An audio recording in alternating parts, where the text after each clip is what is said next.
Video করছি। দেখো আমাদের মাঠের অবস্থা, জল খালি এই তো আরো জল আছে গোটাটাই। মেলার আগে আমরা আগে প্রস্তুত। ঘোলা ঘোলা হচ্ছে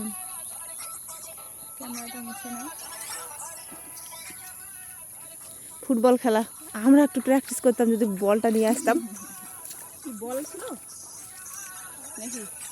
বল নিয়ে আসতাম ম্যানেজ করে, আমরা একটু ফুটবল খেলতাম, উদ্বোধন করে দিতাম আমরাই।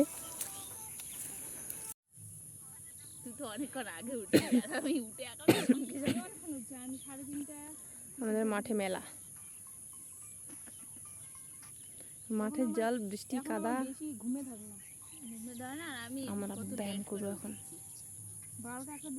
তোমরা সবাই হয়তো ভাবছো যে মেলা মেলা বলছে, অথচ মেলা তো মানুষজন নাই, কিছুই নাই, দেখা যাচ্ছে না।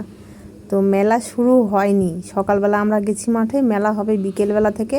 এটা আদিবাসীদের মেলা, তাও সবাই আমাদের মতো সবাই যায়। তবে তো সকালবেলা তো আমরা মাঠ করতে যাই, তো আমরা ভাবলাম আমরাই আগে আগে প্রস্তুত যাওয়ার জন্য। তো ওখানে গিয়ে সেলফি টেলফি তুললাম, এমনি ছবি তুললাম। বিকালবেলা মেলায় আসি না আসি, আমরা তার আগে মেলাটা তো পা তো রাখলাম। তো এইটুকুই তোমাদের জন্য ছোট্ট একটা ভিডিও। সবাই লাইক কমেন্ট শেয়ার করো, পাশে থেকো, ফলো করো।